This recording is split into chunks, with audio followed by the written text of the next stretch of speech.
Hello everyone, and welcome to day number 37 of your daily Chafetz Chaim. Today we begin the third chapter of the laws of Lashon Hara. The Chafetz Chaim says in halacha number 1,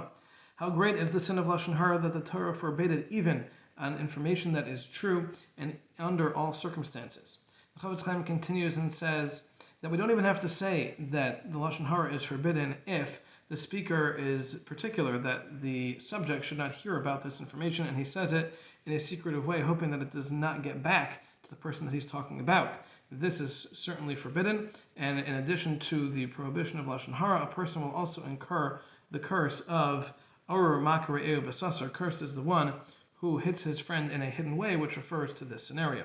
But, says the Chafetz Chaim, in addition to that, a person who says Lashon Hara and says that I would say this even in front of the person himself, or if he actually does say it in front of the person themselves, that is also considered to be Lashon Hara and is forbidden.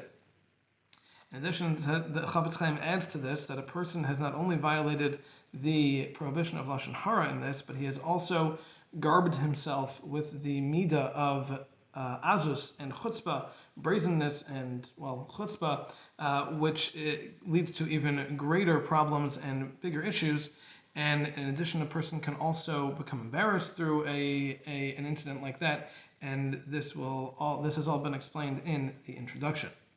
In halacha number 2, the Chafetz Chaim continues and says that which we find, that there is a leniency in Chazal that a person is allowed to say Lashon Hara if he would have said it in front of the subject, this, the Chafetz Chaim says, is only applicable to Avak Lashon Hara. Avak Lashon Hara, the dust of Lashon Hara, is, as we've already explained, something which can be understood in a positive way or in a negative way, depending on how it is said, not so much on what is said. And in this circumstance, Chazal told us that if a person is sure that they would say this even in front of the subject themselves and they mean it in a positive way, then that will be a good barometer to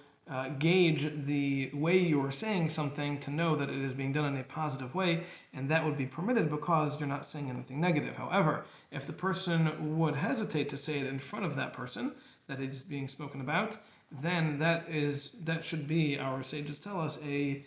guide to us to realize that this is something that we perhaps are not saying in a positive way. It is perhaps going to be understood in a negative way, and therefore needs to be avoided, even if it is absolutely true. Nevertheless, that would be considered Avak Lashon Hara and would not be permissible.